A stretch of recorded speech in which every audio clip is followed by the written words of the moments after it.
Welcome to the Insight podcast. Joining me on the show today is Pete Etchells. Pete is a professor of psychology and science communication at Bath Spa University. He's also the author of Unlocked, the Real Science of Screen Time and How to Spend It Better.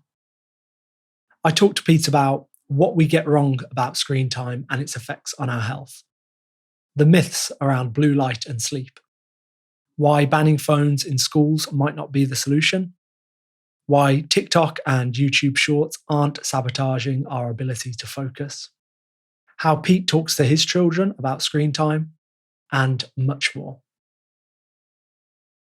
Now, before we begin, I've got a small favour to ask.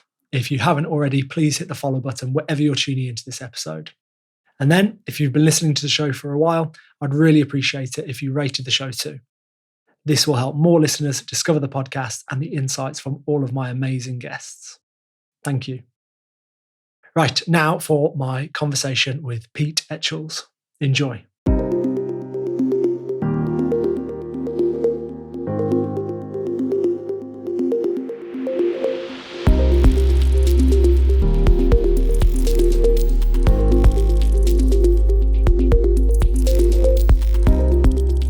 Right, Pete, just how much time are we spending in front of screens? A lot, I think. I mean, me and you are sat in front of a screen now, right? So this is the problem. Like, what do we mean by spending time in front of screens? Because we do this all of our working lives, all of our the fun parts of our lives as well. And actually, that's a weird thing, right? I just thought about this, that we have a lot of conversations about screen time being bad, right? But that is invariably framed as things like video games and social media and stuff like that, the fun stuff. We don't talk about spending too much time in front of Microsoft Word or Excel or PowerPoint or whatever. Oh, I'm picking on Office there. That's probably unfair. Do you know what I mean? Like screens are ubiquitous. So we're spending a lot of our time on them at the minute. Yeah, they're almost unavoidable. Yeah. And is it more for young people? Is it adults as well? How many just hours in a day? I've heard up to 8-9 hours for some teenagers that they're just staring at a screen, even just their smartphone. But I don't know. Do you know what? It's a good question that I don't know.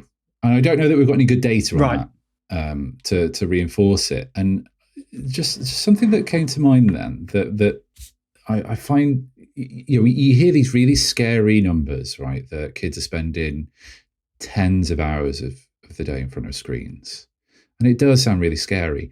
I was in hospital recently and I had literally nothing to do other than be on my phone, playing games and, watching TV and stuff like that and talking to friends and being on social media. Like, it was an absolute lifeline for me while I was in there, while I was waiting for stuff to happen. And one of the days I was in hospital, I was like, I feel like I've been on this all day. Like, I was woken up at 6 o'clock this morning for the first set of rounds of the day. And probably about 7 is when I first started looking at my phone. And it's like 6 o'clock in the evening now, 7 o'clock in the evening. I feel like I've got like 12 hours on my phone there. And I went onto the screen time app and I had like 8 to 9 hours then. And do you know what? That was me with literally nothing else to do. And I couldn't go anywhere. I was stuck in my bed. And it wasn't as much as I thought it was then. So I'm always a bit cautious when we see these top level numbers around how much time people are spending on their phones.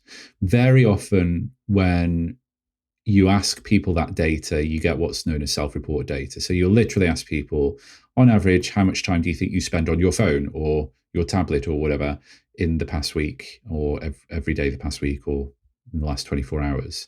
And people can give you a number, right? You will get a number out of that, and then you can do some statistics. Whether that number means anything or not is a completely different question. Right? And this is one of the big problems with the research literature at the minute, is that most of the research out there does that. It asks people, how much time have you spent on Instagram or social media or whatever, and then correlates that with something else. When you start getting more objective measures of screen time, so if you ask people to go on your phone and look at the screen time app and report that, they tend not to map onto each other very well. So you get some studies, for instance, where you ask people for that subjective measure of screen time, that objective measure of screen time, and then you maybe ask them to do some sort of, like, I don't know, like a problematic smartphone use scale, something that's maybe a clinical measure of something bad, subclinical measure, I should say. And what you tend to find is that you get correlations between screen time and the outcome measure that you're interested in, but they tend to be like 4 times the size when you use the self-report data.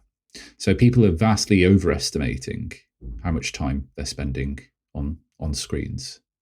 So I don't hold much water with those top line numbers, really. And also I should say, I don't think any of us should, because the literal amount of time that you spend on screens is not something to worry about.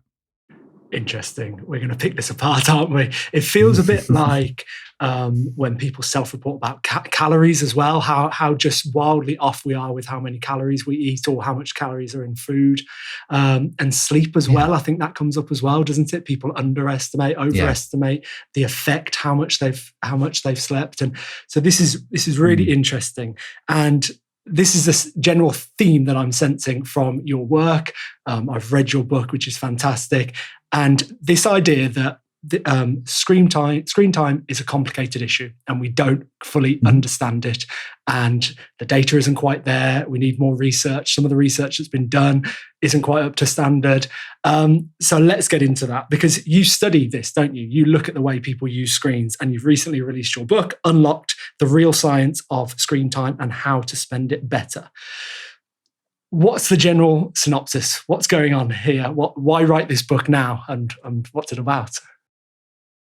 So I've been thinking about screens for a long time. That's a weird thing to say. From a research perspective and a science communications perspective in particular. So I have a real active interest in how we accurately and compassionately communicate difficult topics in science to people in a way that they can take something from without unintended consequences around, like, scaring people, things like that. And screen time has been a big part of that for me over the past 10 years. In a way, well, it was video games as a particular aspect of screens that got me into doing this research in the first place. So my PhD is in cognitive neuroscience. But I remember very vividly around about 2012, seeing a newspaper headline, which was something along the lines of "Computer games leave children with dementia, warns top neurologist." And I was like, that just doesn't sound right. That doesn't sound like there would be a study that shows that. You go away and look at the research, and there's no evidence to support that. And there's still no evidence to support that 10 years down the line. But it got me into thinking about this and researching this sort of stuff. And I wrote a book about video games that came out about 5 years ago. And in that, I wrote a chapter on screen time, because there are lots of parallel arguments and worries in both of those debates about what video games are doing to and for us, as well as screens. And then it felt like the public debate around screens kicked up a notch. So around about 6-7 years ago, it felt like things became much more pressing, much more worrisome. This was much more in people's minds. The pandemic comes along, and I think we worry about it in a certain way, but we kind of accept that we've all got to be on screens because it's a necessity. And then post-pandemic, it really feels like it's gone haywire, that this is a real pressing and understandable worry for a lot of people. So I started writing Unlocked back in 2020, I think, in the original pitch. So it's been a long time in the making, really. But what I wanted to do was try and tackle some of the big worries that we have around screens. So we often think and worry about their effects on our mental health, their effects on our sleep. One of the big ones a couple of years ago was, are our attention spans collapsing because of screens? And then more recently, I think one of the big ones is that we seem to be very worried about their potentially addictive nature. So are screens addictive, and are they even addicted by design? So the point of the book really is to go through each of those and say, okay, right, what are we worried about? What does the science say? How confident can we be in what the science says at the minute? Should we still be worried about this thing in the way that we are? And I honestly expected, writing the book, that there would be a balance, that there would be some things where I go, well, we're worried about this thing, but the science doesn't point in that direction at all. And then for other things, it'd be like, well, we're worried about this thing, and the science really supports this. This we're on the ball with this. I started getting a bit nervous when I was writing it, because pretty much every topic I came across, we're wrong about them all. When you really go deep into it, you really scratch beneath the surface of what a title of a paper will say or what the abstract will say. You really get to the nitty-gritty of what the data shows. That doesn't match with the conversations that we're having, right? To the point that I got a bit nervous, and I remember saying to my editor at one point, I was like, I'm worried that people are going to read this and go, this is a massive, big apology for big tech, right? And that's not what I want this to be at all. I think there are some very serious problems with digital technology and the way it's developed and designed, be that phones or social media or whatever. And we need to be able to better hold those companies to account. So it's very much not that. It's not me saying everything's fine, you don't need to worry about anything, but it's more about the way that we frame our thinking about screens, and the way that we frame the questions, the worries that we have, I think are focused in the wrong places at the minute. And that's potentially to our detriment in being able to do something about it, but also feel as though we have the power to do something about it as well. So why the confusion now? What's going on there?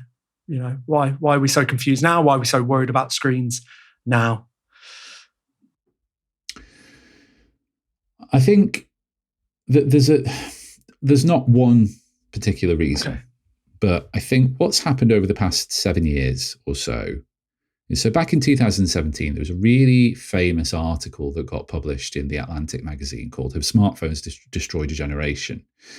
And it was one of the most widely shared science opinion pieces on the internet that year. It had really significant penetration, I think, and certainly in terms of the minds of policymakers and clinicians and teachers, that this idea that screen-based activities seem to be linked to lower levels of happiness or lower levels of mental well-being, and non-screen activities are good, they're linked to higher levels of happiness, really took hold. And what's happened since then? So there was a very public debate a few years ago, a lot of back and forth arguments around what the data showed.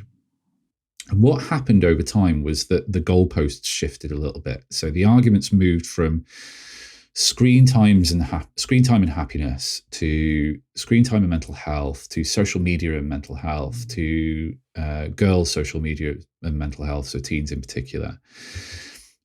And I've been thinking about this a lot recently as to why is it such a big thing now? And I can't pinpoint it particularly. But part of the problem is that you have some very high-profile public commentators who are very science literate and very eloquent and very, and absolutely trying to do the right thing. I'd say I don't think there's anybody who's got any sort of nefarious intent or anything in this. I think fundamentally anybody on any side of this debate is trying to do the right thing for kids. We just have different ideas as to what that is and how we go about it. But, you draw a line. So you draw a graph from 2000 to 2020, and you draw a line on that graph, which is tracking, I don't know, depression scores over time. What happens is that it looks fairly flat for a while, and then in the early to mid 2010s, it goes up, and it seems to go up quite drastically. And what I've seen happen quite a lot is in high-profile news articles, people will reproduce versions of that graph and they'll draw a straight line down 2007, which is when the iPhone came out. Or they'll maybe draw a line around about 2010 to 2013. It changes quite a lot where you draw the line. But you end up drawing a line where before everything's fairly flat and afterwards is everything looks as though it's getting worse. And that's a scary thing to do. And immediately what you try and do is go, well, what happened at that time point for things to change so badly, so drastically? And the big thing that people come back to is social media. That this is the time that kids really started using social media. And it's almost impossible to argue against that before social media, you don't see these problems, and after social media, things skyrocket, and they're now at such a bad point that we need to intervene. We need to act now. I really sympathise with that argument that, if things are going as horrendously wrong for kids as they seem to be, as people are making out to be, 100% we need to do something about that. The thing about mental health is that it's complex, right? It is a very complicated, very nuanced, very fragile thing. It is rarely the case that you can find a single causal driver for increases or decreases in it. But what we're trying to do in this debate is exactly that. We're trying to figure out what happened around 2012. What was the one thing that created this absolute disaster? And that is doomed to failure, that line of thinking, because that is not how mental health works. It's not how society works. So some of the best evidence that we've got at the minute suggests that social media does have a role to play in mental health. It would be ridiculous to say otherwise. Of course it does. The question there is, to what extent? But what you find in some of the best evidence is that it's a mix of factors. Obviously, it's a mix of factors, right? That it's not social media driving these things, but maybe social media is, the way that I characterize it in the book is that we shouldn't be asking, does X cause Y? Does social media cause mental health problems, or does something else cause it? That's the wrong question. The better question is why? Why is it the case that some kids, some teenagers, really struggle online, and other kids in seemingly similar situations really thrive? If you start thinking about it that way, a better way of characterizing this issue is that maybe social media or smartphones or digital tech or screen time, whichever version of the definition you want to use, is not the sole or the root cause of these shifts in mental health, but rather they're a lens through which other factors can either amplify or dampen some effects. So there's some evidence to suggest that pre-existing vulnerabilities that kids have can go a long way to predicting the types of risks they encounter online, right? So there's some research that has shown, and I think the example that I use in the book is, take young carers. So young carers tend to be in situations where they've got very difficult family situations. They might have disabilities or difficulties of their own to contend with. They're at home more than their peers because they've got caring responsibilities, which means that they might be online for more of the day than you would typically expect or hope. They tend to come from lower resource homes, and we know that lower SES, lower socioeconomic status, that is both directly and indirectly linked to mental health issues, as well as access to digital tech and the ability to navigate digital tech. And it also means that they might not have the sort of the right sorts of appropriate scaffolding to learn how to navigate their online lives appropriately, and they maybe don't have the support networks to turn to when things go wrong. And all of those things together mean that kids in those situations are more at risk of falling victim to cyber scams, right? Is it the phones that's doing that? No, it's the complexity and the interaction of all of those factors that lends itself. So just taking the phone or internet or video games out of the equation doesn't necessarily fix anything. It might look as though it fixes things on day one, but actually you're not addressing the root causes of the problems to begin with. So that's the way that I've tried to sort of shift my own thinking about this, that, like I just said, that social media, or whatever your definition of screen time is, it's not this like root overarching driving factor. It's a medium also. It's like this lens through which other things that are happening in our lives can either be amplified in some cases, or they can be dampened in other cases. And basically screens are one part of this ecosystem in our lives that either builds or erodes resilience, both online, but in the quote unquote real world as well. Right. Okay.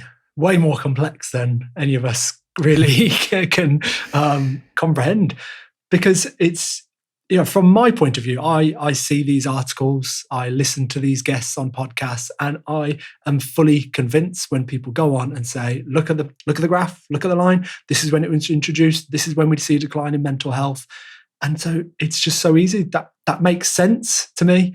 And you see all these other arguments as well about how it would affect sleep and focus, and it all just makes sense. So it's just so hard, isn't it, to separate that? But what you're saying is it's just a way more complex issue than we realize, and that there are kind of multi-factors going on all at the same time. Is that what's going on? Yeah, to try and give an example. So 2 things to say about that. So I'll try and give an example of a recent paper that's come out that I think it explains this, why we find this difficult in a really good way.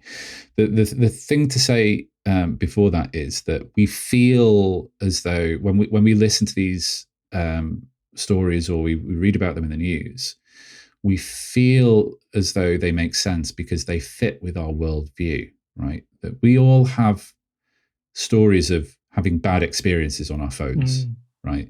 Instances where we've done it too much. We only meant to look on Instagram for a minute or two, and the next thing you know, it's an hour and a half down the line, and actually we feel pretty rubbish as a result. We've all got those stories, and we've all been in situations where we've been on public transport, or we've been in a restaurant or something, and we've looked around us and everybody's on their phones, and it doesn't feel right. Yeah. It doesn't feel natural. And I think part of the reason for that is because we've internalized a narrative about screens that I don't think is the right one. So we can go into this in a bit more detail in a bit.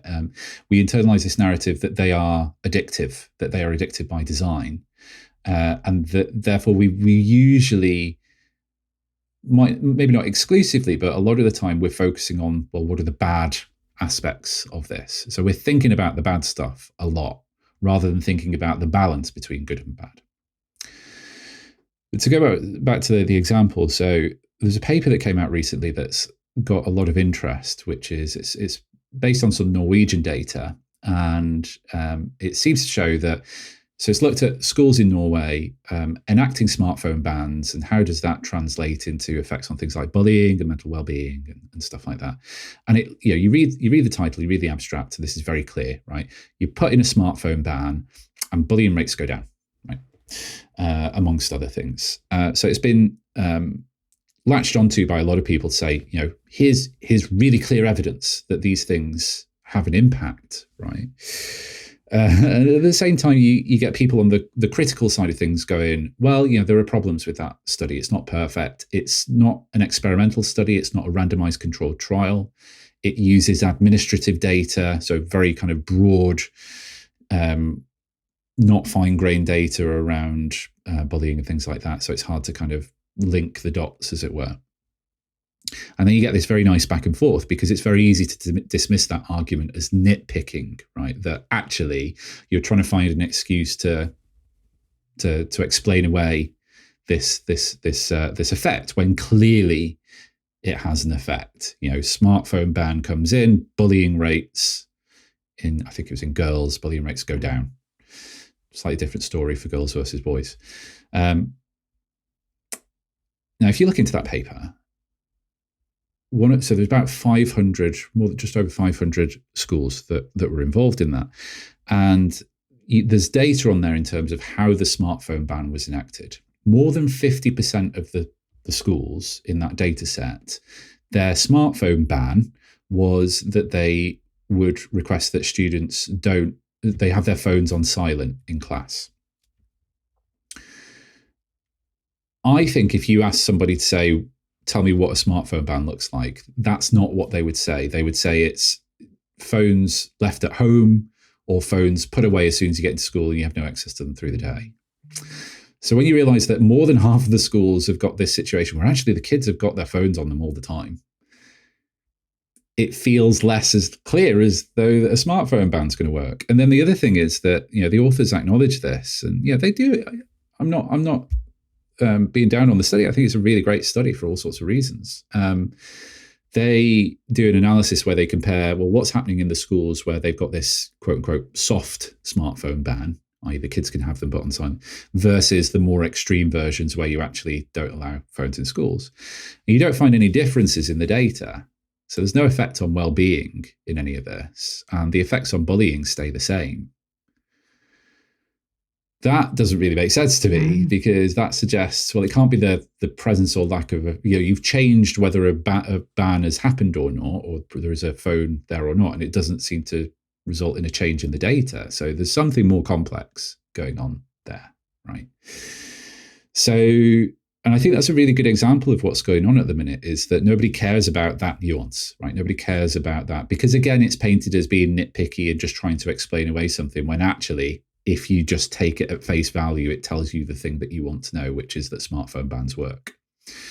But they don't, or they don't on the basis of that paper alone. And then there are other studies out there using exactly the same data, using data from Norway and pupil attainments and looking at smartphone bans that show that they don't have any effect. So the next thing that you've got is actually, it's not just one study that's providing convincing, conclusive proof. It's one study that says, yes, they work effectively, and then another study that says, no, they don't. And none of these studies are peer-reviewed and published. One's a master's thesis. The other one's what we call a preprint. It's not been published yet. But we're scrabbling around as though these are the definitive answers for us. And the reason that we do that is because it fits with our worldview. We're very, particularly in this debate, but I think with a lot of things, we find it very hard to take a step back from the discussion, whatever the discussion is, and take a critical view. And what I mean by that is that it's very easy to be critical of a study or of a newspaper headline that doesn't fit with your worldview. It's very hard to be critical of stuff that does, and we tend not to, right? Because that takes time and effort, and nobody's got time anymore to do stuff. We're all overloaded with things, right? But it's absolutely a crucial part that's missing of all of this, that whenever you read these sorts of headlines or see these newspaper articles or published papers and things like that, if it runs counter to what you believe, fine, go to town critiquing it, but really thinking about why, what the problems are with that. But also being vigilant to when somebody comes along and says the thing that you buy into, does that make sense? Is there an evidence base for that? Does the evidence add up? Trying to be more objective and critical about things is one thing that we're really struggling with at the minute. Yeah, because it feels like on Twitter, if something came up, a story that backed up my worldview, quick like, quick retweet. If there's something that went against it, then I'd try and pick it apart and attack it. And like you said, the one that carries on with our view, we don't really give it much thought and just, I'll keep sharing it. But the one that doesn't, we really try and pick apart. It's interesting, isn't it? Yeah. And it feels like the same with sleep. We all do this. Sorry, go on, Pete. Go on. No, sorry, I was just going to say we all do this. Right? Yeah. I do this. I'm not saying that I'm perfect in any way, shape, or form. I've done this before, and I've tripped up. I've retweeted stuff on Twitter because it aligns with maybe my political views or something that I believe in, and then somebody's come along and said, "Hang on, that's not actually true." And I've gone, sorry, delete. It's really easy to do because it doesn't require any effort. Yeah. And that's why it's easy to do. Yeah. I like that feature recently that they added where you went to retweet an article on Twitter and it said, you haven't read it yet, so you can't retweet it. Or do you want to read it before you retweet it? I think that's a nice little maybe addition. Okay. Let's get into some of these myths then, because we've kind of touched upon them. It would be great to explore them a little bit more closely. The first one that I'm really interested in, I'm sure lots of people are interested in, is screen time and sleep, because popular advice, isn't it? Turn off your phone, no screens for at least half an hour, maybe an hour before you go to bed, and that will help improve your sleep. But I'm getting the sense that it's more complicated than that. So what's going on, Pete, there with the link between screens and sleep? Do you know what? I went down a proper rabbit hole with this chapter. So the general thrust of what I was trying to look at and investigate there was there are often lots of claims around blue light and sleep. And the first thing to say there is that it is not controversial in any way, shape or form. It is very clear, very consistent evidence that blue light interferes with sleep. So light from the bluer end of the spectrum. that's not up for debate. That's just a thing. It's like a biological fact almost. Where things get messy is when you throw phones and tablets into the equation. So the logic goes, blue light interferes with sleep because it disrupts melatonin production in the brain. Screens produce blue light. Therefore, screens will interrupt sleep for the same biological reasons. And that totally makes sense, right? Complete logical argument there. You look at the research and it's all over the place, right? So, it turns out part of the reason it's all over the place is because it is remarkably hard to test that in the lab. Because it turns out that there's your basic boring things like different phones emit different types of light. The light profile that hits your eyes will vary depending on whether you're looking at your phone straight on or whether it's at an angle and things like that. It depends on the ambient light in the room. It depends on how old you are. It depends on your gender sometimes, I think, and it depends on what's called your light history. So what sort of light settings have you been in over the past day or what have you. And you start really kind of teasing and pulling these things apart, and you realize that actually I think the sheer impact of, in terms of biological sense of the amount of blue light that comes out your screens in terms of impacting sleep doesn't really, I was not convinced of the evidence base there. It didn't really find any convincing evidence that that's the thing that's going on. Now, the thing is that phones do disrupt sleep. But we don't need to resort to biological explanations. We don't need to resort to blue light and things like that. And I'm always nervous of those sorts of reductive approaches because, again, it's one of those things that we just buy into, right? That, if biologically this is a thing, we'll just sort of go, oh, okay, right, that makes sense. We start perpetuating these myths. And this is a really funny thing in the book where I talk to a sleep expert and he kind of says, and I just in passing say, is there evidence like that the blue covering that you can put on your glasses, that they work? And he's like, oh, like the glasses that you got on now. He's like, yeah, they look really cool, but that's not going to do anything. And I was like laughing and smiling there. I was like, oh, great. Pained inside. How much money I'd spent on getting this blue sheen on my glasses because I'd been told that it was better for my eyes. And then actually, like about 6 months ago, a Cochrane review was published, which showed really unequivocally that this does not work, that blue filters on glasses, don't pay for them. If you want it because you think it looks cool, fine, but it's not going to do anything for you in terms of screening out blue light. Why was I talking about that? Why am I talking about my glasses? But phones have the potential to disrupt sleep in other ways, right? So one way in which they can disrupt it, particularly, and this is particularly important for adolescents, for teenagers, is that if you're on it at night and you're in a maybe an unthinking or a sort of mindless way, you're scrolling through your phone, and the next thing you know, it's like midnight, and actually you wanted to get to sleep at 10 o'clock in the morning, then obviously it's disrupted your sleep. So the question there is, why does that happen? And what can we do about that? And there's some really interesting work with teenagers around this concept that I'm sure a lot of people have heard of called FOMO, fear of missing out. That what's happened with a lot of teenagers is that, so teenage sleep is a very fraught thing anyway. There are lots of pressures on it. There are biological changes in the brain that cause all sorts of problems. And then there are these external pressures as well. So, if you look in the US, for instance, school start times start to get earlier and earlier in the day as you go from sort of their equivalent of primary school into secondary. So you've got that pressure on. There's an end limit on the amount of time that they can get sleep. And then there's this almost self-imposed pressure at the start in that they're going to sleep later. And part of the reason that they're going to sleep later, and this is a really important aspect of this, is that you find this out when you talk to kids, right? And so the best research, the most nuanced research we've got in this area, you're just asking kids what's going on, and you're talking to them as though they are real people, because they are, and they understand this stuff and they have lots of insight. And I think we need more of that research. But what's happened is that a set of social norms have been developed around expectations that you should be available at at all times in a way.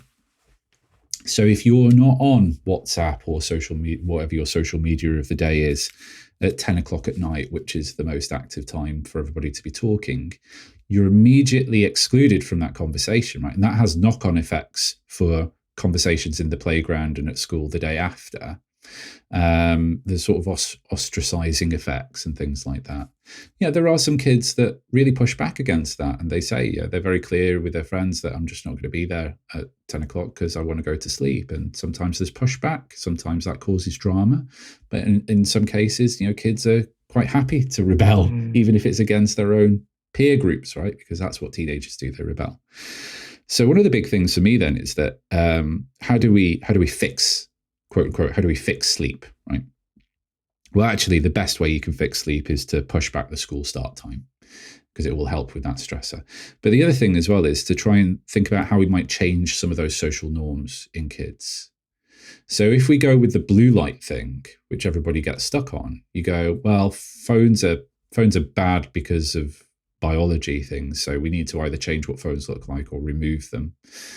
And I don't think that would have much of an effect, because A, it's not really grounded in good science, and B, kids would find ways to rebel against that. And that's a really bad situation, because what you're getting into there is situations where they're more likely to hide their tech use because they're circumventing very strict rules. Whereas if we can have conversations with our own kids, with class cohorts, just to try and change some of these societal expectations, some of these expectations and pressures that kids put on themselves, that actually there's no reason for you to be on social media at 10 o'clock at night. That conversation can wait until the morning. Sleep's really important. Here's why sleep's really important. Having some of those conversations, they're not going to magically fix things, but if we can start them, we can start, it's not about making a change that's going to happen and work straight away. It's kind of like trying to change the direction of an oil tanker, right? It's a really big thing that takes time to turn around. But we need to start doing more things like that. And one of the big things that I appreciated from like learning about all of this stuff for writing that chapter was that one of the worst things that you can do is develop poor sleep associations. So I was talking to a sleep expert in the US who said, and he sees people in the clinic, and he says things like, I get some people into the clinic and they're 9 o'clock at night, they're really exhausted. They want to go to bed, want to go to sleep, and then they go up to bed, and as soon as they see their bed, it's like a switch goes off in their mind, and suddenly they're not tired anymore, and they're awake and alert, and they try and go to sleep and they can't, and they've got problems with insomnia. And he says, when I hear that, it's kind of a red flag that what's happened there is that you've developed a poor, what we call a really bad sleep association. That in an ideal world, good sleep hygiene is things like being in a really dark, cool, calm, quiet bedroom, and that basically you only use your bed for sleep, really. And if you're of the right age for sex is allowed as well. But you're really trying to minimize doing other stuff in bed, because potentially you could develop bad associations. So to continue with the phone example, I sometimes read on my phone when I go into bed, because I've not had much chance for downtime in the evening, because I've got two very small kids, and there's all sorts of stuff to do after they've gone to bed. And that's like the first point where I could go, okay. So sometimes I'll scroll through Instagram, or I'll play a little mobile game, or I'll read an article or something like that. And that can be a good thing if it helps me to just unwind a little bit and just shut my brain down and go to sleep. You can also quite easily see how that can become a bad thing, right? That if you're anxious or worried about your day and you're trying to just distract yourself so that you can get to sleep, but you end up almost furiously scrolling through Instagram to do that, and then you're not really thinking about why you're doing that, and then the next thing you know, an hour and a half's gone, and then you start panicking even more because oh no, that's an hour and a half that I could be sleeping now and I've not done it. That's if you do that over time, you can see how that develops into an ingrained habit or association that's happened that's not going to be good for you. So again, it's not about phones in bed is bad, is always bad. It's thinking about it in a bit more of a nuanced way and thinking about, well, why am I doing this thing? What am I getting out of this phone use? Is it aligning with the goals that I've got? Am I doing this because I'm trying to get to sleep? Am I worried about things and actually it's not helping on that front? Can I change anything about that behavior? So again, it starts with this very simple story of, does blue light affect sleep? But it ends with a very kind of complicated story. I'm just conscious. Can you hear that stuff in the background? A little, but not much. So don't worry. Oh, a little, okay. But not much. So my daughter's got a play date, so and my dog gets very excited whenever anybody answers the door. So it's all part of the fun. No problem at all. Yeah. So yeah. It's a complicated answer, but we don't like complications, do we? We want simple. But I like it. Yeah, and it makes sense. It makes sense with my own experience as well. You know, I know how important sleep is, so I try and put things in place to optimize my sleep. I'm not trying to optimize everything, but I would try to sleep well every night. And I've got an eye mask, I've got a fairly cool room, do all these things. And I can remember having the guilt of watching the US Office on my laptop in bed. I was like, oh man, I'm supposed to be the a health and well-being person sharing all this stuff, and here I am with a laptop in bed. This goes against some of the advice. I've put this out there, which I'm sure people that have put this advice out there on social media. Blue light affects the release of melatonin that can delay sleep, all this stuff, or interrupt your deep sleep later in the night.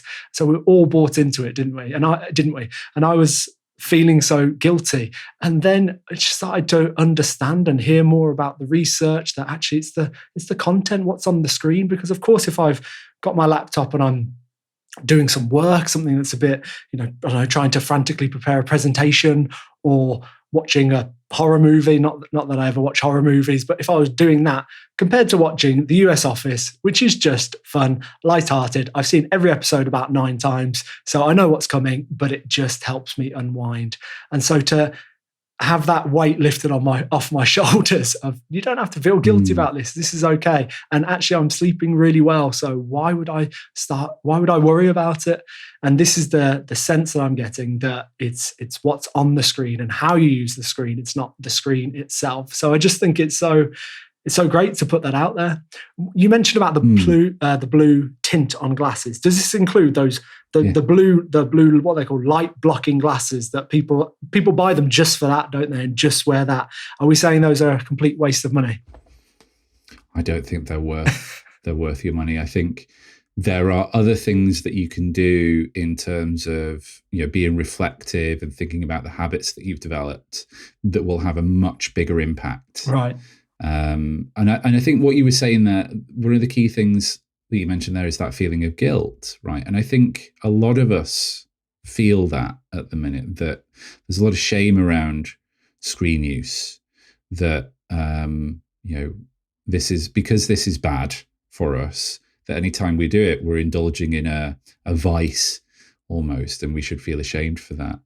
And I think things like focusing on like biological explanations of why these things might have an impact. So we talked about it in terms of blue light and screen blue light and sleep, but also in terms of like thinking that these things are addictive. One of the effects of that is that it really drives this sort of feeling of guilt and of shame of doing things that like you were saying there, like just watching a good, funny TV show to unwind. You shouldn't feel ashamed about that. You shouldn't feel guilty about it. For me, so in that chapter, I talk a lot about, because I'm a massive nerd, cryptic crosswords, and the fact that I downloaded a cryptic crossword app.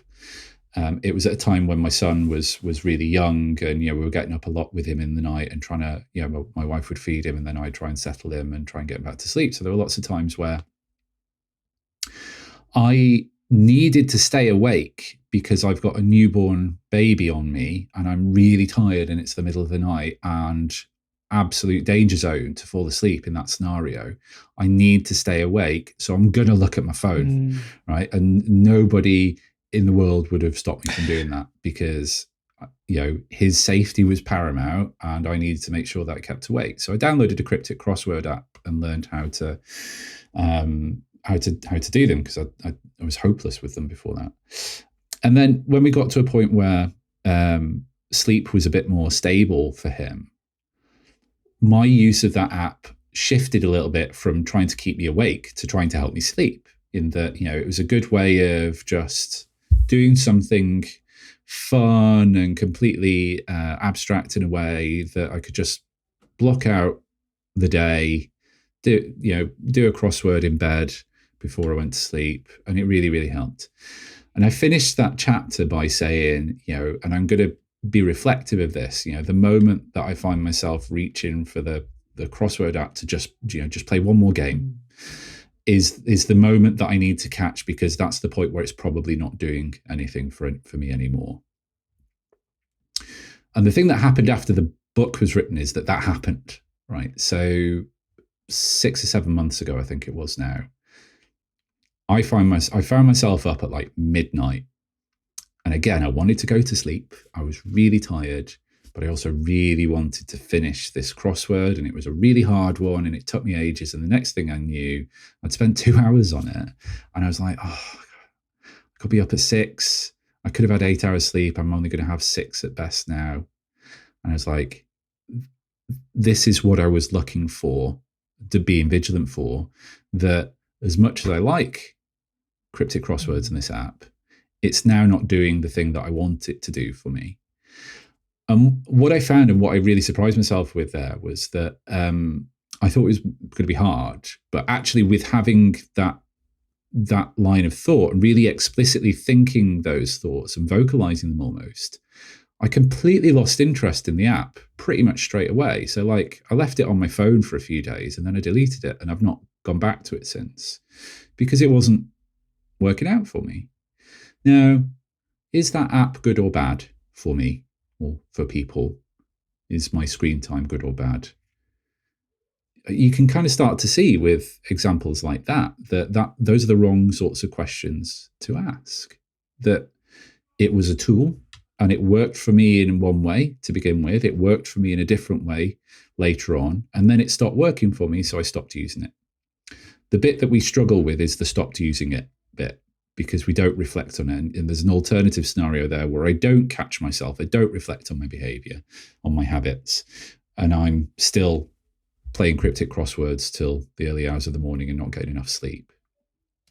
So again, it's all about how we think about our technology behaviors, and how we find ways to kind of empower ourselves, I guess, to make those sorts of changes.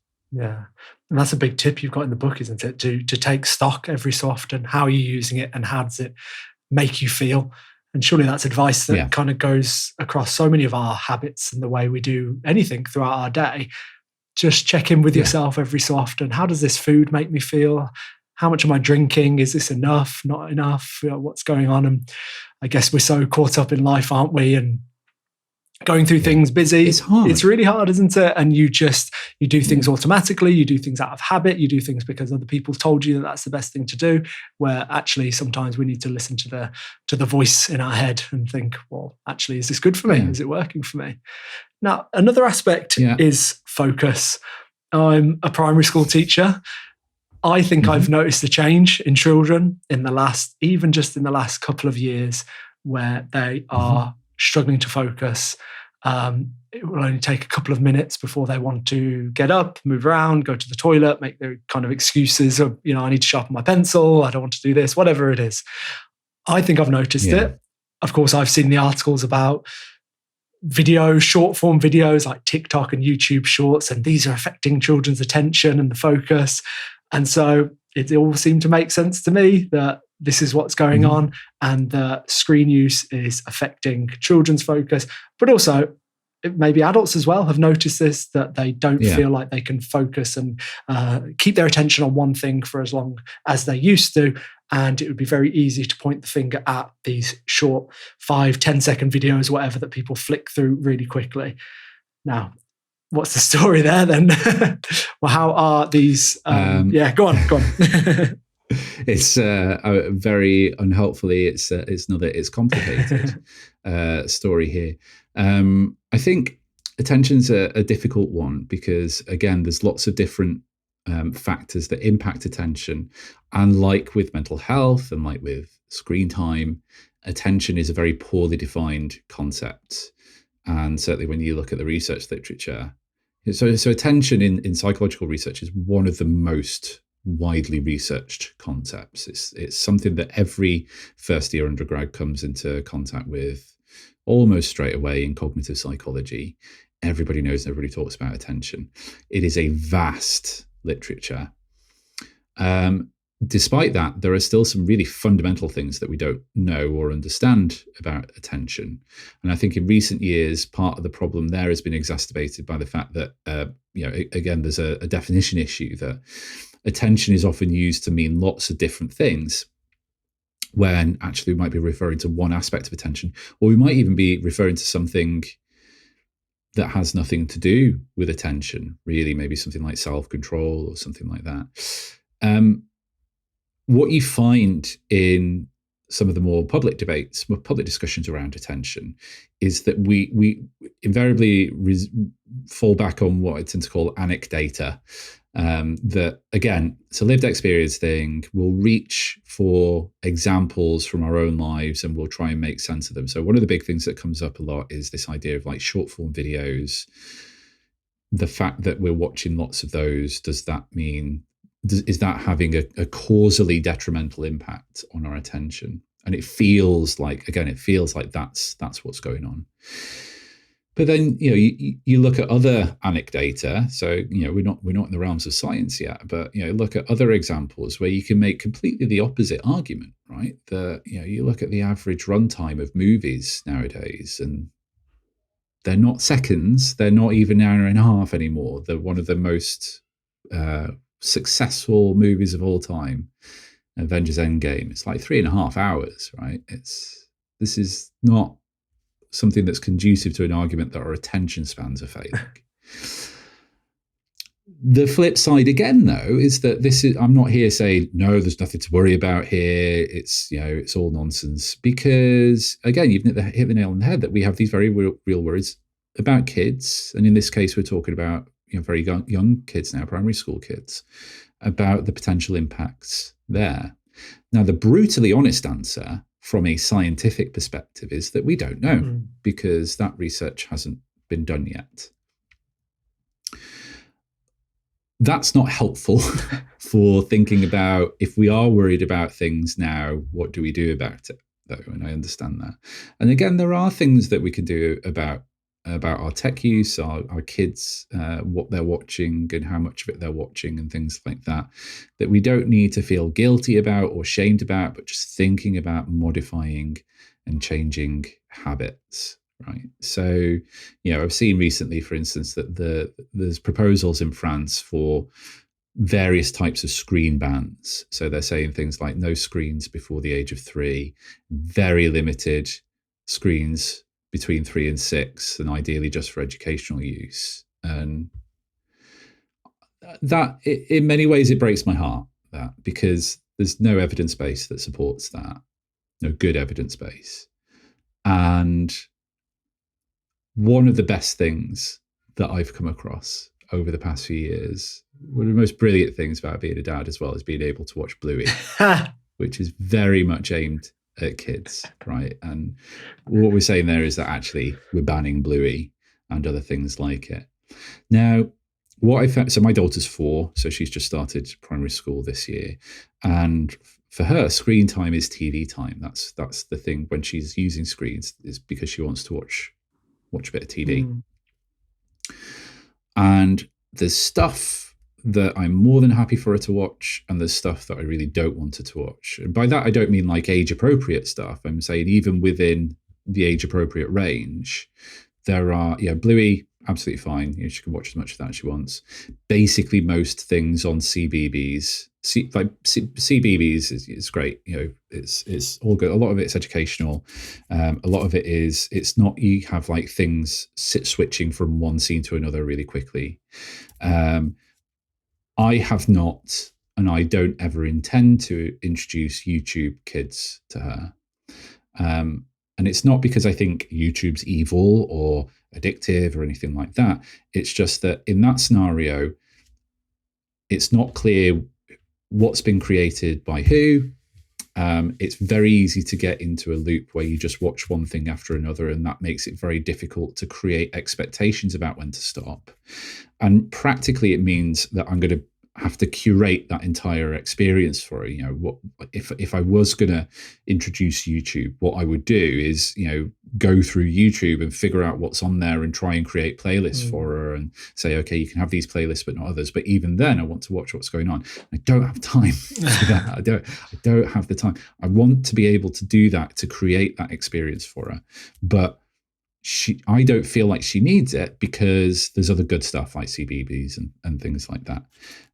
What I'm not saying there is that you've done it wrong if you've given your kid YouTube, or that this thing is bad and that thing's good. It's thinking about what works for your family, what aligns with your values and your goals. Why are your kids? Why do they want to have TV or screen time? What do they want out of that? What would you like them to have out of that? And then trying to figure out what the best experience is for them in that scenario, which does require effort. You're going to have to put effort into this, but it's kind of part of being a parent, right? That we have to do these things.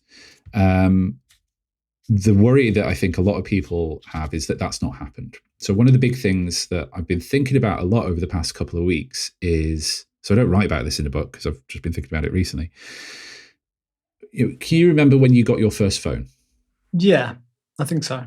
15, 16. Can you remember what you did with it? Like literally, like the first time you opened it and started playing around with it. Can you remember what you did? Just so excited to send a text and receive a text. Nokia 3210, I think, was my first phone, like many people my age. So your first smartphone? Oh, then? Yeah, BlackBerry, I guess, when I was more like, I don't know, 18, 19, 20. When would it have been? Not sure.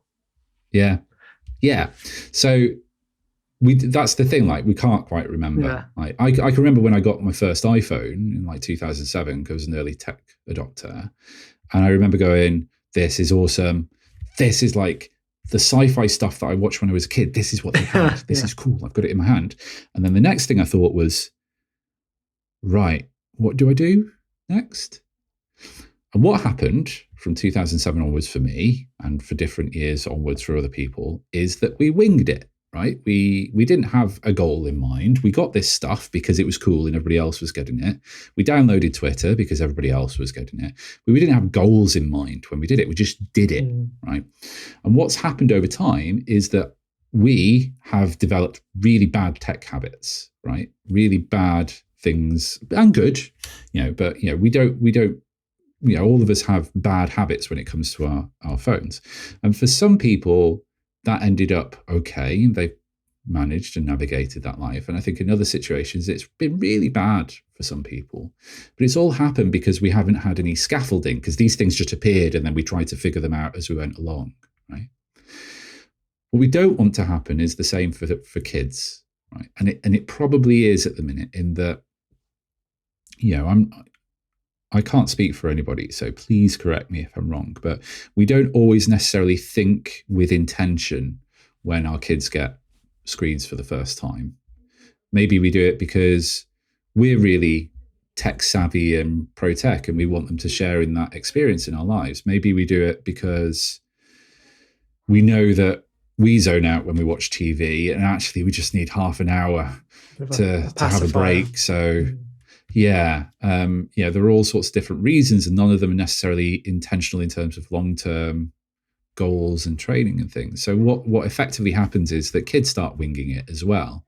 So they're going through the same motions that we did when we first got our screens, our iPads or phones or whatever. And I think what needs to happen then is there's a sort of multi-pronged approach here, right? So I think as parents and caregivers, we can do better at modeling good tech, good phone use in front of our kids. We can maybe think a little bit more about how we want to curate their online experience. So for very young kids, it might be as simple as the types of TV shows that they watch, thinking about when we want to introduce video games to them and what sorts, and equipping ourselves with the information to know that sort of thing. And then the bigger conversations we're having at the minute around when to introduce smartphones. and things like that. But along the way, there are other things that we can do at other levels as well. We need better digital literacy training, right? Kids need to know before they get a phone how to use a phone and what are the things to. And I know that there's some of this in schools, but it tends to be not particularly joined up, and there's certainly no kind of national initiatives. And I think that I would love to see that, an evidence-based national digital literacy program that walks kids through from an early age up until whatever age we decide that they can have smartphones, building things like resiliency skills, building skills in how to communicate online in a kind and compassionate way, understanding where the sources of support are, how to develop good social support networks so that if and when something bad does happen, you know that you've got somebody to talk through it with, and all of those sorts of things. And I feel like if we did that and we did that well, we wouldn't need to talk about bans or anything like that, because we'd delay use anyway, because we'd see that there's not necessarily any value in, giving a 5-year-old a smartphone for no particular reason. And I know this is a bit off piece from what you were asking around attention, but I think it's all part and parcel of the same thing, right? That, if we think about, if you're seeing problems with focus and attention in the classroom, it's easy to reach for the fact that it's the screens. But if you're seeing them across the board, each child in the classroom will have a different digital experience, right? So it's not as easy to map onto that, again, that monocausal reason. That's not to say it's not a part of it and not a factor, but there might be other things going on there as well. And then there's other societal things that we need to take into account that are impacting all of these things. And I know that that's really unhelpful in some ways, because again, it's me saying, actually, it's more complicated than that. But it is. It just is. It's more complicated than that, and we just don't have the evidence. Seems to be the general thread running through this. Yeah. What if someone's listening to this and thinking, right, well, but Pete's just said he doesn't want his children to be watching certain types of programs, and is okay with Bluey. And I hear a lot of good things about Bluey. I haven't got kids myself yet, but it feels like it's a good reason to have them, just so that you can sit down and watch it. You should watch it anyway. Yeah, this is what I've heard. Just watch it anyway. My wife and I sat down and just watched Bluey the other night after the kids had gone to sleep, because we wanted to catch up on it. It's that good. Yeah, lots of good things. So you're saying that, but Bluey or other programs are okay, but other ones are not. And maybe a listener's thinking, well, surely the ones that aren't okay, it's because they're these flicking really quickly between different shots and they just move so fast, whereas the things on CBeebies might be slower. And so what's going on there? Like, why would that be okay and not the other one? If it's not a case, if it's not that it's the attention that you're worried about, or the stimulation that you're worried about, and their behavior afterwards. Yeah. So the caveat here, and I'm always very conscious of saying this, and actually I love the question, and I love the fact that I can say this, and I think more experts should say this. We're reaching the limits of what I can say from my own expertise here. So I've seen, particularly on Instagram, I've seen quite a lot of stuff around, there are accounts that they do like analyses of kids' cartoons where they go, this scene happened for like 2 seconds, and the next scene happened for 2 seconds. And these quick switching is bad for kind of cognitive development. Although I've got a background in cognitive neuroscience, I've not been familiar with that literature for a long time now. So I'm very cautious there, because again, it's one of those things that it feels like it fits with my worldview. That, I've watched some of these shows that have very kind of fast-paced scene switching, and I'm like, it just doesn't feel right. But I don't know that there's an actual solid evidence base behind it. When I say that there are some shows that I'd rather my daughter watch and some that they do, it tends to be when I've watched them with her, and I don't really like the messaging in the story is a really big thing for me. Because, kids that age, they're a sponge, right? They really take on board things that they see. And there are some shows where I just don't quite agree with the way that they're trying to put a nice message across. But I think the way that it's happening, it just doesn't align with how I see things. And I'm not saying that show is bad and nobody should watch it. It's just in our situation, I don't feel like maybe that's the right thing for our family. There's a bit of a personal element to this as well, because one really important aspect of all of this is that we should be creating shared experiences as much as possible. And I fully appreciate that we all need a bit of space and time sometimes just to do something that we need to, and screens fill that niche very well. We have to be really vigilant about it becoming the constant pacifier. That's not a great situation for kids to be in. So where and when possible, I do try and sit down and watch shows with my daughter. And it also means that I don't want to watch the ones that I don't want to watch. Yeah. So again, just sort of steering. But that's an honest conversation that I have with my daughter, and I say, well, okay, you've said that you wanted to watch this. I don't really want to watch that. Can we find some? I quite like to watch this, but you don't want to watch that either. Can we find something else that we can both agree on? And we always do. And it's always something that we both want to watch and we're both happy with. And that's a really nice experience, right? It's good to have those sorts of conversations. She understands that I've got likes and dislikes and wants and needs. I'm acknowledging hers. And then we're having a nice shared experience watching something that we can talk about later. There's all kind of good stuff there. It might be half an hour of screen time for a 4-year-old there. That's not bad in that case. Yeah. I don't think we should be too prescriptive about some of these things. But again, it's just thinking about where are your values as a parent, and what sorts of messages do you want to send to your kids? And a lot of these shows are just like 5 to 10 minutes long. So you can just watch a couple and figure out what's going on with them and figuring out whether this is something that you're happy with. Yeah. Yeah, that conversation, reaching a compromise, is a skill that is definitely useful for children to learn, isn't it? So you've talked about a couple of rules or guidelines that you might have in place for when your daughter, and you've got a boy as well, haven't you? A son as well? Is that right? Yeah. So as they grow up, what it might look like in they're just watching TV at the moment and certain programs, talking about how you'd watch them together. Are there any other I don't know, rules, if that's the right word, that you might have in place around screens for your children as they get older, as a screens expert? So I try not to think about it in terms of rules, because rules tend to be fairly rigid. And I think what's quite important here is flexibility. Yeah. So a good example is around video game time and video game use, that we often reach for wanting an expert to come along and say, actually, the best evidence says that you shouldn't have more than an hour of video games a day, so that we as parents can say that and try and enforce that. Now, that rule doesn't exist, that research doesn't exist, because I think it's the wrong way of thinking about things. But I would say even if it did exist, I'm not entirely sure that it would work in a family setting. Like if you're talking to a teenager, particularly, and saying, well, the experts say it should only be an hour, I don't think they're going to care. Yeah. It's not actually going to help you in those conversations. So what I tend to sort of think about in these cases is things like, what are the things that we need to do? What are the things that we want to do? How do we balance those sorts of things?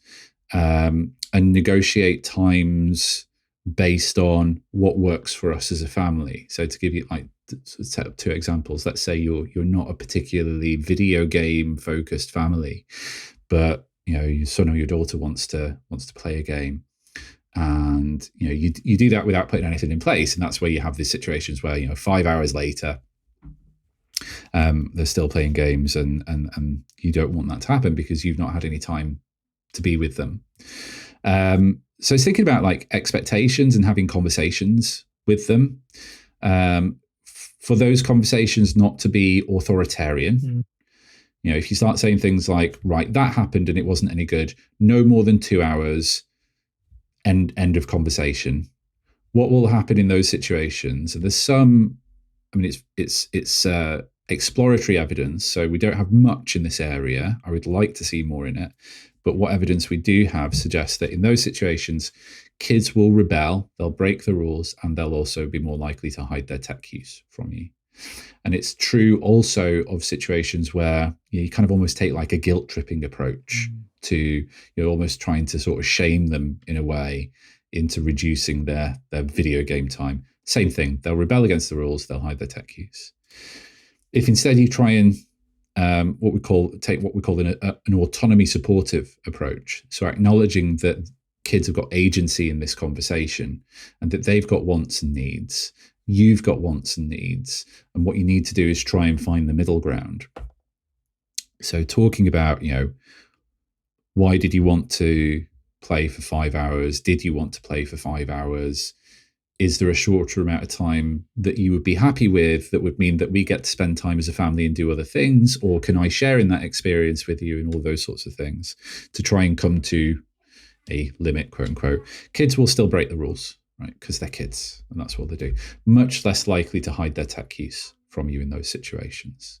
And that's really key. It's just maintaining lines of communication is so important in this. Whatever rules or expectations or boundaries that you decide for your family, the really important thing is to make sure that everybody's talking to each other. Everybody feels as though they can talk to each other, and there's no shame or guilting or feeling as though you're in trouble because you've broken a rule or something like that. When rules are broken, if you do use rules, use that as a teachable moment around responsibility and thinking about how we might do things differently next time, and just trying to acknowledge that we're all trying to figure this out, right? That we as adults get this wrong. We're on our phone. There've been times where I've been on my phone and my daughter said, "Daddy, why are you on your phone? Can you get off your phone?" And I'm like, you know what? You're absolutely right. I shouldn't have been on my phone. I was checking. What I try and do in those situations is not go, "You're absolutely right," and hide my phone straight away, because it creates an air of mystery and that I don't think is good. So what I try and do in those situations is go, "Yeah, this is what I was doing on my phone. I was checking a work email, and you know what? Sometimes that it's right and appropriate to do that." So an example I've been given recently is our local GP. You can't ring up to get an appointment anymore. You've got to go onto your phone, onto the website to fill out a form. And the form opens up at 8 o'clock in the morning, and they're so overwhelmed that usually it shuts by 8:30. And if you leave it until 8:45 or 9 o'clock to try and get an appointment, that's it. You've got no chance. 8 till 8:30 for us is school time, right? It's getting the kids ready for school and breakfast and rushing out the door to get to school, right? So if I need a GP appointment, it's inevitable that I'm going to be on my phone, like when I'm making the kids breakfast or something like that. And that's happened a few times recently, and I've been really conscious of it. And I've seen my daughter looking at me, and I've said to her, like, I know I'm on my phone, and I don't want to be on my phone right now because I want to be with you and having breakfast. And one of the expectations that we have in our family is that we're not on our phones at the dinner table. And that rule is for the adults because the kids don't have phones yet. So that is just something for the adults because we want to set those expectations early. But, they get broken sometimes. And I say, I'm on my phone at the table. I don't want to be, but I need to book a GP's appointment. And this is the only time that I can do it. So I'm just going to spend 2 minutes doing this, and then my phone will go away. And that'll be it. And, show her the form and things like that. And she gets it, right? And she looks at it, it's like, "Oh, that's boring. You're not doing anything interesting on your phone. I have no interest in this. It's fine. You do that." And then, we kind of carry on. So it's all about those lines of communication and not mystifying our own tech use. Because, kids, like I said earlier, kids are sponges. They'll see what we do and they will take that on.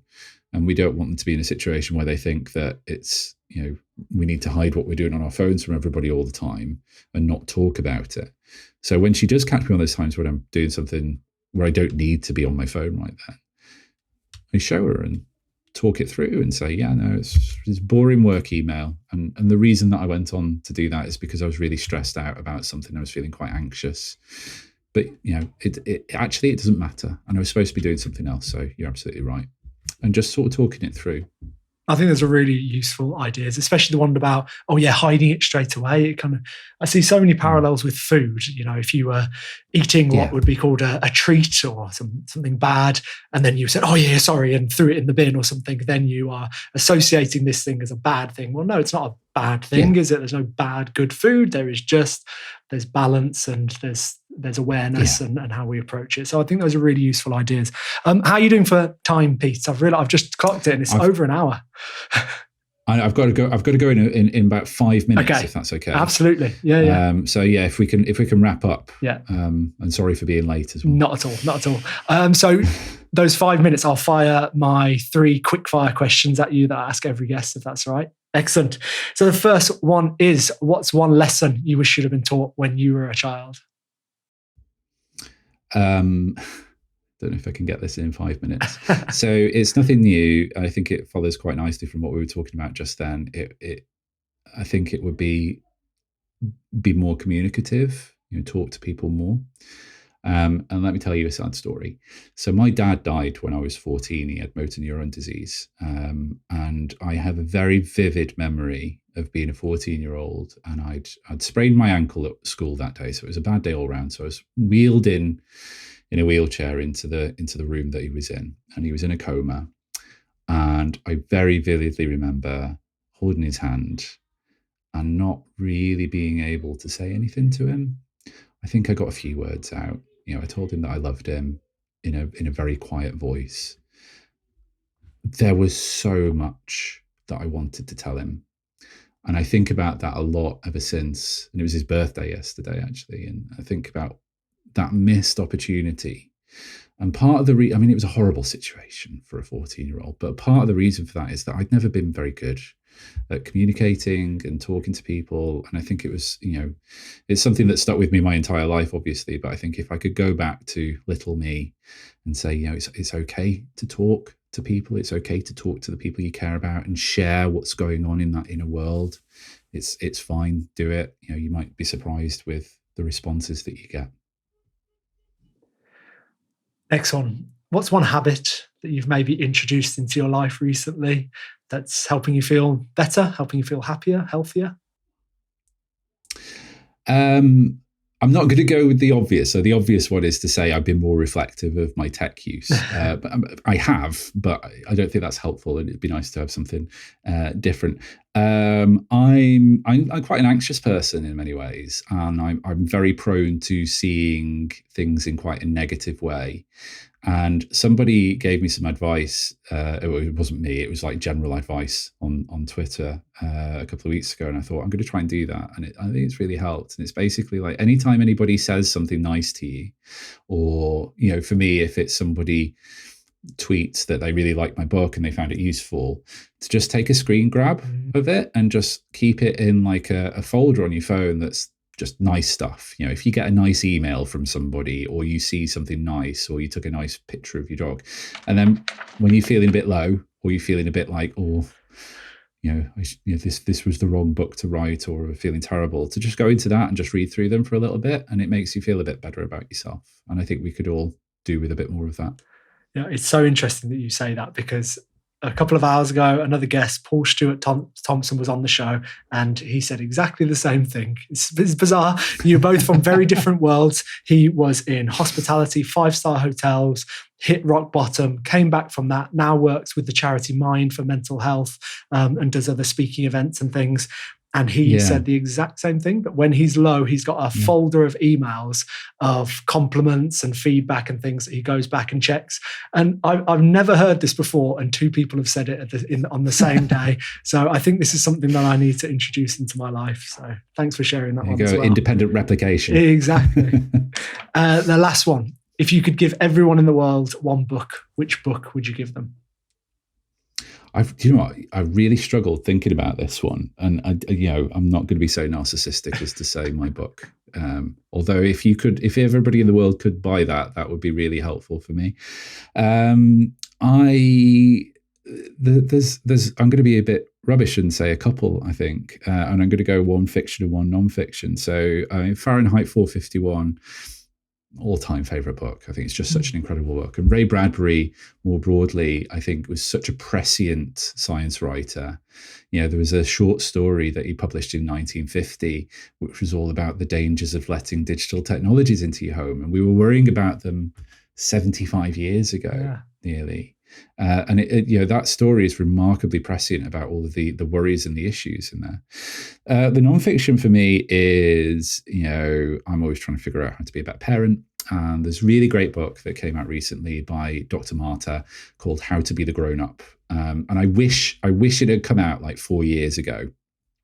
Really great advice on, and in a way, we've kind of talked about some of them today, how to navigate conversations with your kids as they grow up and how to frame those conversations. And it's not prescriptive. It's not like what to do and, you're in trouble if you've not done this. It's a really, it feels like having a mate in the room when you're trying to figure out how to be a good parent. And I would recommend it to everybody. That's great. And I know you are modest, but you have got to tell people where they can get their hands on your book, Unlocked, because it's a brilliant book.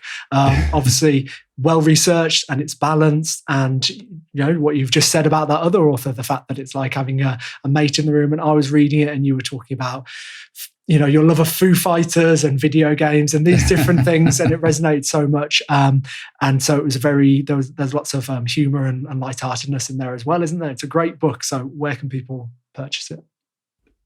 It's very kind of you to say. Thank you. Any bookshop really. Your easiest option is online. I think it's easiest to find it online. But Waterstones, Amazon, bookshop.org, they all sell it. It's harder to get in the US than it is in the UK at the minute. It's basically UK and Commonwealth only.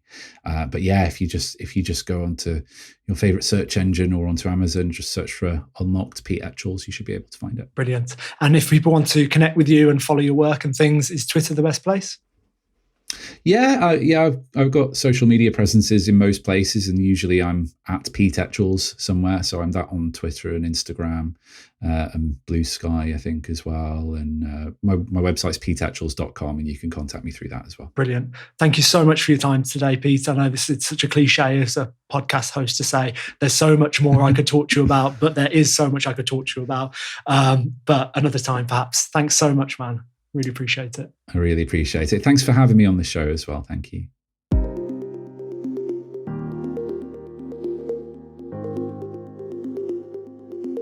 Thank you for tuning in. I really hope you found my conversation with Pete insightful.